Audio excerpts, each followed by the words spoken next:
Hi friends, ചെമ്പപ്പാറ natural ബ്യൂട്ടിയിലേക്ക് എല്ലാവർക്കും സ്വാഗതം. നമുക്ക് നാളെ മേടിച്ച നെല്ലിക്ക ഉപ്പിലിടാം. അതിങ്ങനെ ഫ്രിഡ്ജിൽ വെച്ചിരിക്കുകയായിരുന്നേ, അങ്ങനെ വരുന്ന കേടായിപ്പോവും. ഉപ്പിലിട്ട് വെക്കുവാണെങ്കിൽ കേടാകാതെ നല്ലപോലെ ഇരുന്നോളും. ആവശ്യപ്പെടുമ്പോൾ എടുത്ത് ചമ്മന്തി അരിക്കാം, കറി വെക്കാം, എല്ലാം ചെയ്യാം. അച്ചാർ ഇടുന്നില്ല, എല്ലാം കൂടെ ഉപ്പിലിട്ട് വെക്കാമെന്ന് നോക്കാം.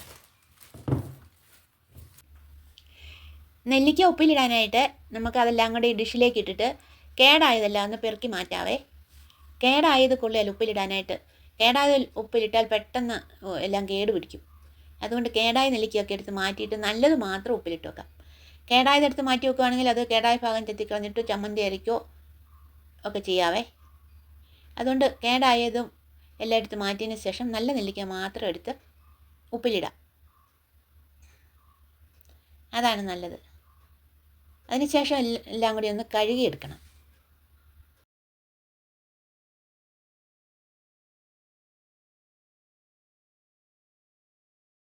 നെല്ലിക്കയെല്ലാം നന്നായിട്ട് കഴുകി എടുത്തിട്ടുണ്ട് കേട്ടോ. നല്ല വൃത്തിയായിട്ട് കഴുകിയിട്ടു. ഇനി അതിലേക്ക് ഒരു ചെരുവത്തിലേക്കിടാം. ചെരുവത്തിലേക്ക് ഇട്ടതിന് ശേഷം അതിലേക്ക് മഞ്ഞൾപ്പൊടി ചേർക്കാം, പൊടികൾ ചേർക്കാം. ആദ്യമായിട്ട് കുറച്ച് മഞ്ഞൾപ്പൊടി നന്നായിട്ട് ചേർക്കാം, ഒരു 3 സ്പൂൺ ചേർക്കാവേ. അപ്പോൾ കേട് പിടിക്കാൻ അത് ഇരുന്നോളും. അതിനുശേഷം മുളക് പൊടി ചേർക്കാം. മുളക് പൊടി കുറച്ച് മതി, 2 സ്പൂൺ മുളക് പൊടി ചേർക്കാം. കുറച്ച് ഉലുവാപ്പൊടി കൂടി ചേർക്കാം. ഇതൊന്നും നെല്ലിക്ക കേടാകാതിരിക്കാൻ നല്ലതാണേ. 2 സ്പൂൺ ഉലുവാപ്പൊടിയും ചേർത്ത് കുറച്ച് കടുകും ചേർക്കാം. കടുക് നല്ലതാണേ, കേടാകാതെ ഇരിക്കും. കഷ്ണമൊക്കെ ഉറപ്പോടെ ഇരിക്കും നെല്ലിക്ക. ഇനി ആവശ്യത്തിനുള്ള ഉപ്പും കൂടെ ചേർക്കാം. ഉപ്പും കൂടെ ചേർത്ത് വെള്ളം ഒഴിച്ച് ആവശ്യത്തിനുള്ള വെള്ളം ഒഴിച്ച് തീയ വെച്ച് തിളപ്പിക്കാം. നെല്ലിക്ക നന്നായിട്ട് തിളച്ച് വന്നിട്ടുണ്ടേ. ഒരു 5 മിനിറ്റ് നേരം തിളച്ചാൽ മതി. അപ്പോഴേക്കും നെല്ലിക്ക വെന്ത് കിട്ടും. എല്ലാം ഒന്ന് ഇളക്കി ഇട്ട് കൊടുക്കാം.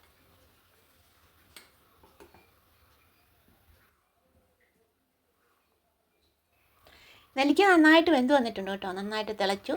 നല്ല മഞ്ഞ കളറായിട്ടുണ്ട് നെല്ലിക്ക എല്ലാം. കണ്ടോ, മഞ്ഞയും ചുമലയും എല്ലാം കൂടി കൂടിയ നല്ലൊരു കളറല്ലേ. അപ്പോൾ ഇതിനി വാങ്ങി വെച്ച് തണുത്തതിന് ശേഷം ടിന്നിലിട്ട് സൂക്ഷിച്ച് വെക്കാം. നമ്മുടെ നെല്ലിക്ക എല്ലാം നന്നായിട്ട് തണുത്തു കേട്ടോ, നല്ലപോലെ തണുത്തു.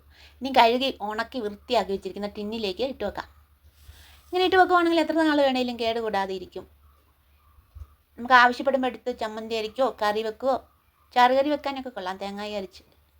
അല്ലെങ്കിൽ ഒരു കറിയൊന്നും ഇല്ലെങ്കിൽ, ഒരു നേരം നമുക്ക് കറിയൊന്നും ഇല്ലെങ്കിൽ പെട്ടെന്ന് ഒരു നെല്ലിക്ക എടുത്ത് ഇച്ചിരി ഉള്ളിമുളകൊക്കെ അരിഞ്ഞിട്ട് കൂട്ടാം. അല്ലെ നെല്ലിക്ക തന്നെ എടുത്ത് കടിച്ചു കൂട്ടി കഞ്ഞി കുടിക്കാം. നല്ലതാണേ. നല്ലൊരു സാധാ നെല്ലിക്ക കൂട്ടി കഴിയുമ്പോൾ വായിലൊരു മധുരം വരും, നല്ലൊരു രുചിയുണ്ട്. അങ്ങനെ ഒരു ടിന്ന് നെല്ലിക്ക ഉണ്ട് കേട്ടോ. അതിനെ അടച്ച് ഭദ്രമായിട്ട് വെച്ചാൽ മതി. നമുക്ക് ആവശ്യപ്പെടുമ്പോൾ എടുത്താൽ മതി.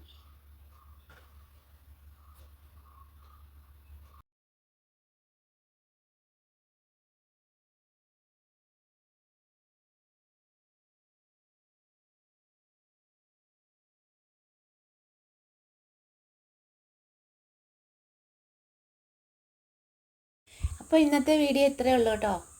അപ്പോൾ എൻ്റെ യൂട്യൂബ് ചാനൽ എല്ലാവരും സബ്സ്ക്രൈബ് ചെയ്യണേ, വീഡിയോകളൊക്കെ ലൈക്ക് ചെയ്യണം. അപ്പോൾ അടുത്ത വീഡിയോയിൽ കാണാം. ബൈ.